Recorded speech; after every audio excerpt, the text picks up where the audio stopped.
Everyone, we're glad to be able to be with you. A little wrap up on today's message.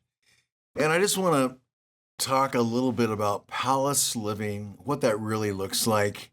Sometimes you can use terms like that and it can seem really pretty lofty, kind of out there. And it's not so much that we're in the physical palace, as much as we can be in the spiritual palace with God, of enjoying fellowship with Him, communion with Him, walking with Him in the Spirit, communion with others. And palace living is a place I believe that we can find rich peace and joy. In spite of circumstances that come and go, we can still have that constant joy in Jesus. A peace that passeth all understanding, that keeps our hearts and minds in Christ Jesus.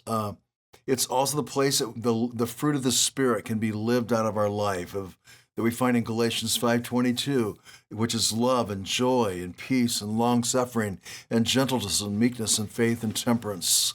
And against such there is no law.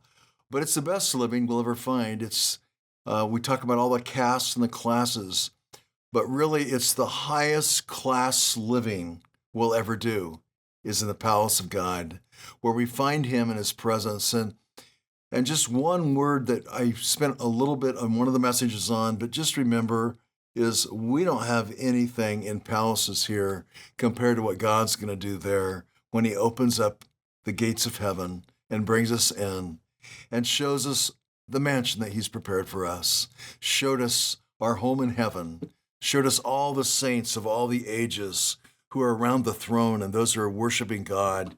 And our minds are so weak to comprehend the glory and the beauty of that. But I think one of the things that I thought of, a verse I did not share, but it came up a lot here, is in Romans 8:28. It says, "We know that all things work together for good to those who love God and to those who are called according to His purpose."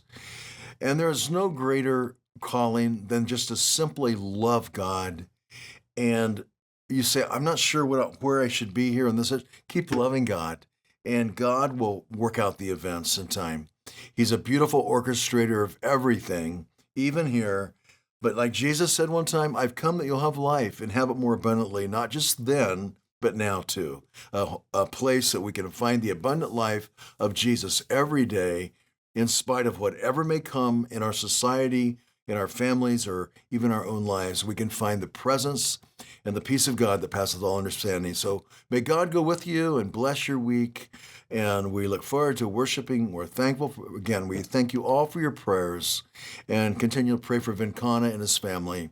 They're very precious people who very much connected this church as their home.